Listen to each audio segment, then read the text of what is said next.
Kumpiyansa pong ilang kongresista na mahihigitan pa nila ang 106 na botong kailangan para maiakyat sa Senado ang Articles of Impeachment laban kay Vice President Sara Duterte.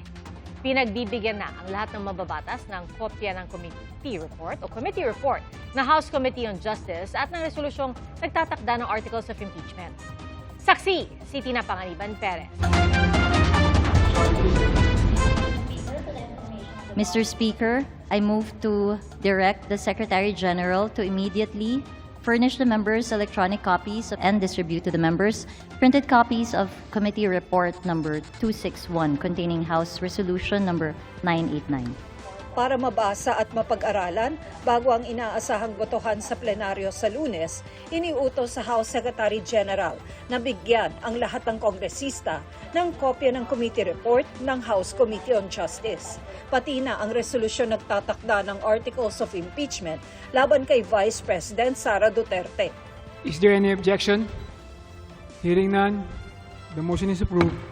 Ayon sa isang leader ng partidong Lakas CMD, lumabas sa kanilang pulong na sa 69 na Lakas congressmen, 90 to 95% ang boboto para sa impeachment. We are solidly behind the complaint. As you know, the chair of the Committee on Justice is a Lakas member. The respondent of one of the complaints is also a Lakas member. 106 na boto ang kailangan para maiakyat ang Articles of Impeachment sa Senado. May mga kongresistang naniniwalang mahihigitan nila ito. Kung ipagsama mo yung boto ng Lakas lang at ng 55 na bumoto sa committee, you will already get your 106. Diba? So, what are the odds?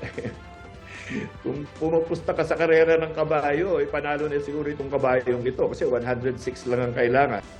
Ayon sa chairperson ng House Committee on Justice, prerogative ng mga kongresista kung anong magiging posisyon nila. And there are three things which will affect how the House members will decide on this. One, how they appreciate the evidence. Two, of course, we acknowledge that this is a political process.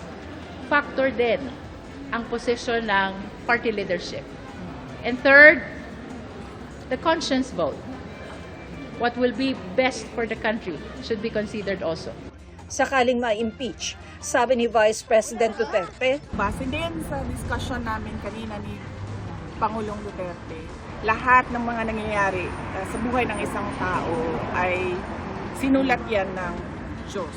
So kung ma-impeach ako, yan ay sinulat na ng Diyos, hindi man ako ma-impeach.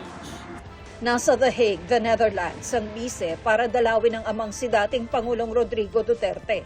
Hindi pa raw niya ipinaalam sa ama na may panibagong impeachment complaint siyang hinaharap. Hindi na niya kailangan malaman ang mga ganyan na klase na bad news kasi wala din naman yung value sa kanya. Tapos mag-overthink siya, lalo pati nag-iisip tayo na baka nga dyan siya bawian ng buhay sa loob, no? Dyan siya mamamatay sa loob ng detention. So dapat yung maaalala niya at naiisip niya ay yung mga masasayang bagay. Sa pagdinig ng komite, naungkat ang mga bank transactions hindi lamang ng bise, kundi pati ang sa kanyang asawang si Attorney Manasseh Carpio. Bagay na pinalaga ng pangalawang Pangulo. I think it's unfair. Dahil hindi naman sila Vice President and hindi naman sila ini-impeach. And tulad ng mga asawa at mga anak din ng mga congressman, they have the right to privacy, being ordinary individuals and private citizens. Katwiran naman ng komite, kasama kasi si Carpio sa isinumite ng bise na SALN o Statement of Assets, Liabilities and Net Worth. Hindi po kasalanan namin yan na gano'n ang kinalalabasan.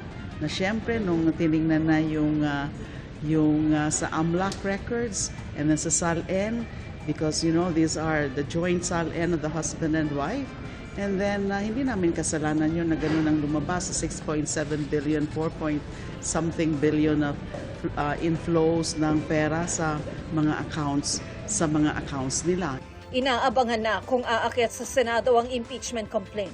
Sakaling harangin daw ng ilang senador ang pagko-convene ng impeachment court, mauuwi ito sa botohan, ayon kay Senator Ping Lacson. May motion eh. May motion na wag i-convene. Sa botohan mauwi yun. Kasi ang court hindi naman one-man court eh. It's a 24-member court. So majority pa rin yung magre-rule. Kapag natuloy naman ang impeachment, panukalan ni Lacson na sa hapon gawin ang impeachment at session para pwede ang committee hearing sa umaga. Plano rin daw ng Senado na magtalaga ng impeachment manager. Mas mainam daw kasi na abogado ito, lalo't hindi abogado sina Senate President Tito Soto at Majority Leader Mig Zubiri. We're planning to appoint an impeachment manager. Tingnan namin si Senator Kiko para lawyer. Parang timon, no? Parang may manggugulo. Ako si Tina Panganiban Perez, ang inyong saksi.